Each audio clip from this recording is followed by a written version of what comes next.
I've been traveling overseas for the last few days, and the only hardware I had with me, besides my work laptop, was my iPhone. And since I've been helping some of my squadron mates hold for the completion of a series of Tier 3 stations, which, by the way, didn't go online this week, but that's a story for another day, I decided to use GeForce Now on my iPhone to help them haul. And I have to say, it worked pretty decently to a point where I was like, I'm getting pretty good at this thing. I gotta show you how it looks like on my actual phone. Like, there's the overall screen, and like if you tap it, it will show you the controls pop up, I think, if you can see them. Anyway, there's a bunch of virtual joysticks which are not showing up for some reason because you can actually have to hit them and select them. Now you can see them. And they're really funky to use. A lot of them are actual modifiers, so you have to hold them while pressing something else. And I found that like some kind of weird combination of like a claw-like grip like this, where I'm kind of like using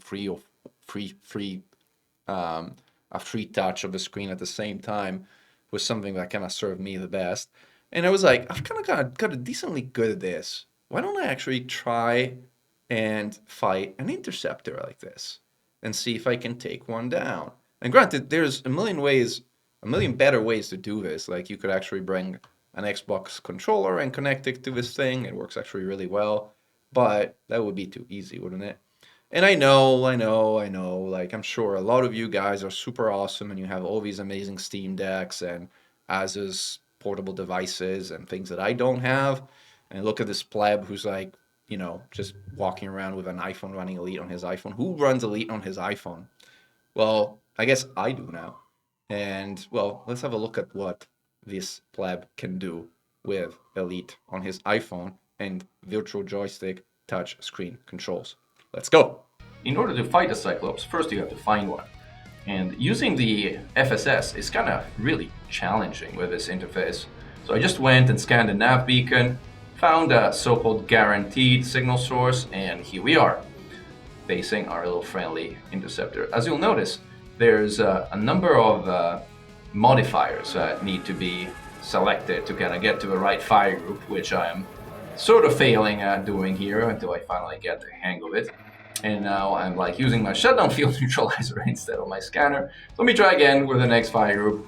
And here we go. Finally, we should be able to get the scan. We need the scan because we need to be able to sub-target parts to actually shoot them with the gimbal weapons that this build has.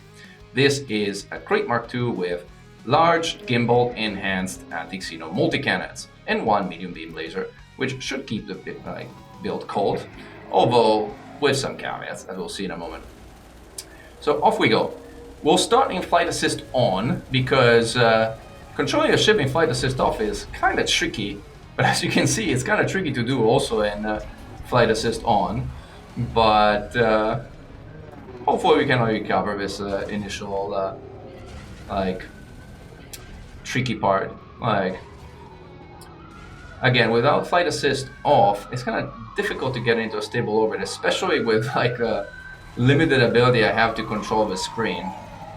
But hopefully we should be able to get an exert relatively quickly. There we go. The screen means we got an exert.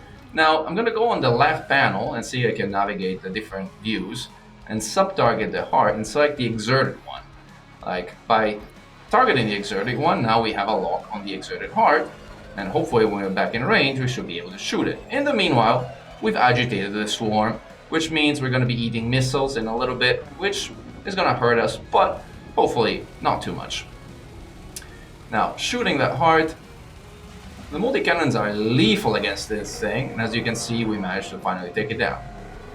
There's missiles incoming, as predicted, and we're going to eat a few of them because like we're not sufficiently fast to be able to escape them, but fortunately there's not too many, and we're able to get away.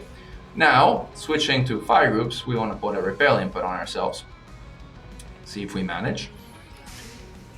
Here we go, input incoming. And at some point through this phase, I kind of get utterly tired of flying in flight assist on, and I say, to the heck with it, let's actually switch to flight assist off and see if we can kind of do something which actually resembles a proper orbit in normal anti-xeno combat. So you'll see that happening. The tricky part about modifiers, by the way, is that if you just tap a button, it will do one thing. In this case, if I tap the B button, it will boost. But if I hold it, it becomes a modifier to do other things with. And with touch controls, it's kind of really tricky to kind of like get between modifiers and just tapping on things. Anyhow, we're now in our left panel to repair our module reinforcement package. We took some damage, but it is overall doing just fine.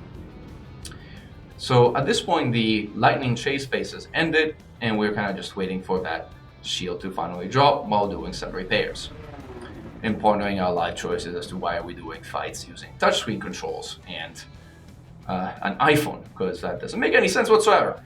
But it's kind of cool, so let's see if we can get away with something like this. I should really have mapped a heatsink button. I didn't, and I deeply regret not doing it. This build, flying it with like normal controls, can actually fly without heatsinks because the beam laser is enough to cool it. Unfortunately, however, with the limited ability to control things that we have here, it doesn't work that well. And I should have really mapped that heatsink button. It would have made my life a lot easier. Now I'm in flight assist off. As you can see, I made the switch, and I'm trying to get the gist of like how it works. In particular, rolling in flight assist off is something that is very difficult to control with virtual joysticks. And you're gonna see me spinning in kind of like a very spinny way for a while. And again, there's more missiles coming in, but we don't really have an ability to boost stuff, but like we just have to hope that they kind of like expire before hitting us, which they did. And see, like I got myself into like a sort of spin here while trying to correct. I overcorrect, I end up spinning the opposite direction, which is annoying.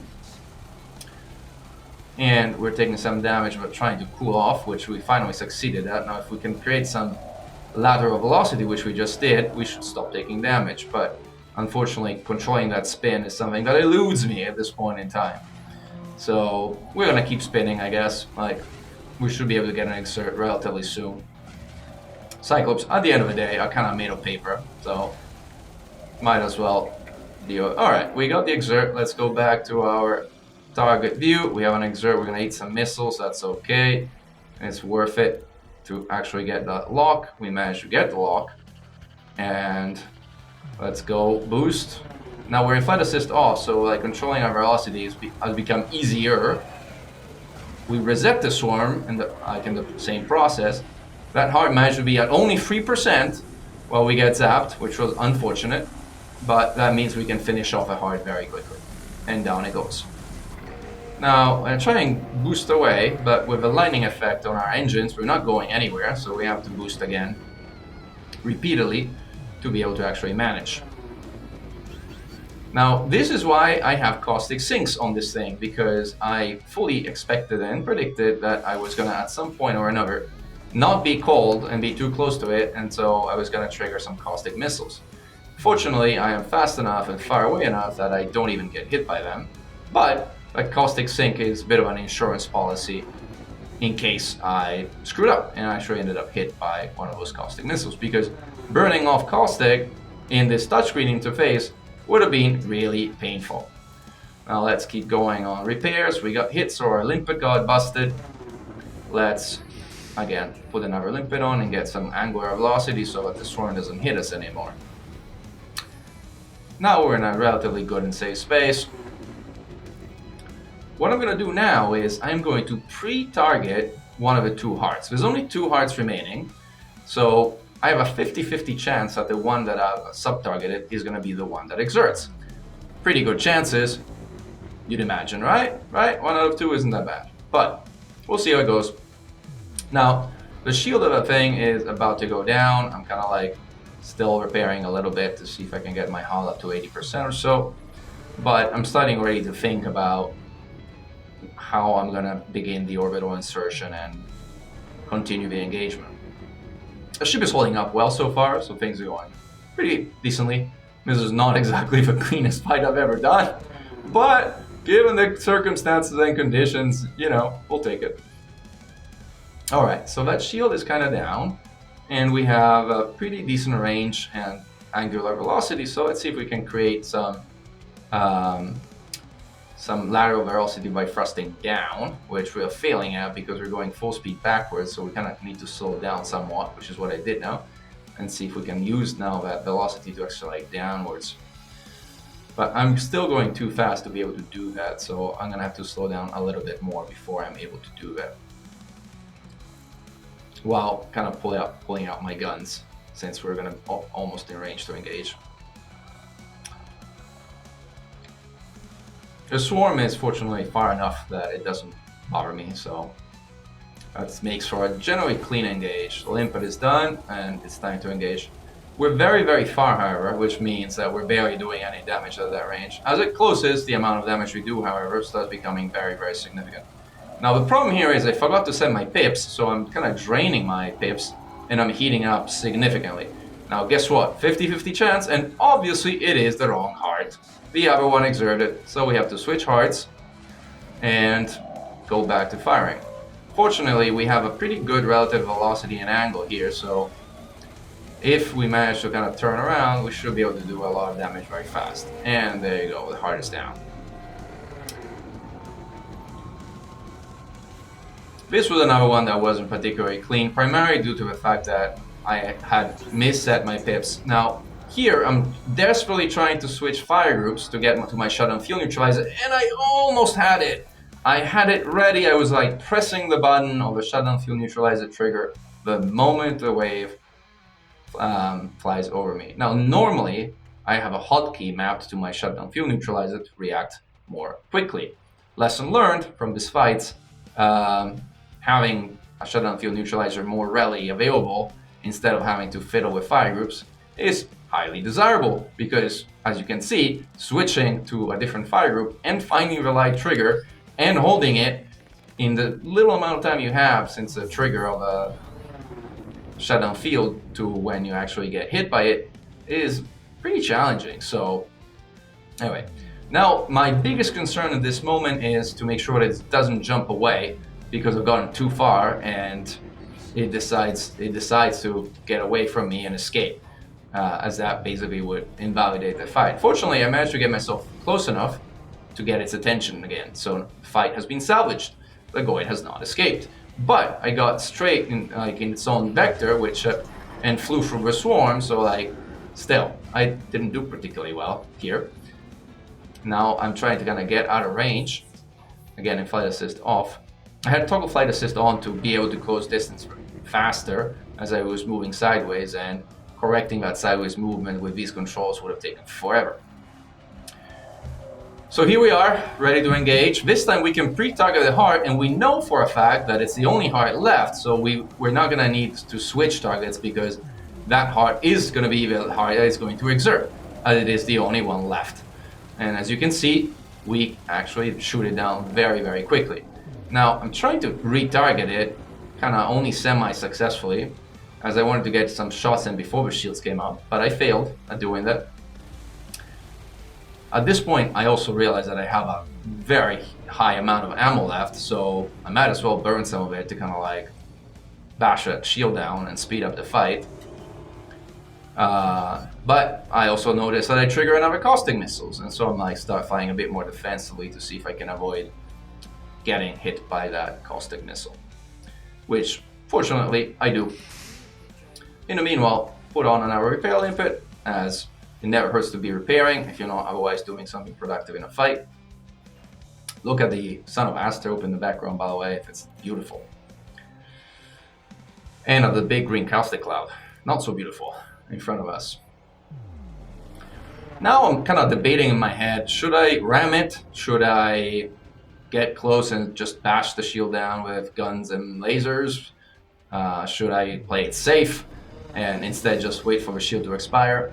The wiser thing would be to just wait for the shield to expire, but as you probably know, Mechan rarely does the wise thing, and so here I am, closing in, trying to attack and shoot that shield down. And by the way, failing miserably as my roll control is completely off in these controls, and I end up instead jousting and flailing around pathetically.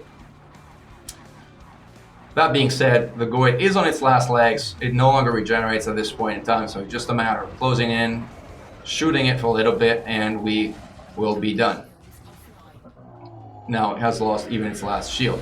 Now, I managed to get zapped, but this thing's kind of going past me, so I'm not going to really be able to do very much until I manage to lock on. This would normally be called a lightning execution, but I kind of fail at the lightning execution and it gets away from me. And still, I don't manage to get a final kill, but I'm really, really close at this point. So I feel I can take a bit more risk with 40% lock and that hull remaining. So here we go. And those few shots are enough to get the hull to 0 and trigger that big green boom on the screen of my iPhone while I'm bouncing around on the highway on my way home from the airport. Now, to add a little bit of insult to injury, because like sometimes you also have to spy the Thargoids, I'm gonna target the heart and blast it away as I ram through the corpse of the interceptor and finally set a course to head back to base, having completed our mission. Also noting that I did not succeed at destroying the heart, but I actually didn't realize this while I was doing the fight. So I may have to go back and see if I can find it and blow it up. Or just, find another one and blow up another one. So this is it, guys. I think it is the first Thargoid Interceptor kill on an iPhone. Maybe I'm wrong, maybe I'm right. So that was it. Kind of scrappy, but it worked, especially considering I was in the back of a car being bounced around on a highway on my way back home from the airport. So hope you enjoyed the video and the experience. Try it for yourself, if you will, because I think it works pretty decently. It's pretty fun, although it does take some adjustment. And glory to mankind. Come on to Mechan, over and out.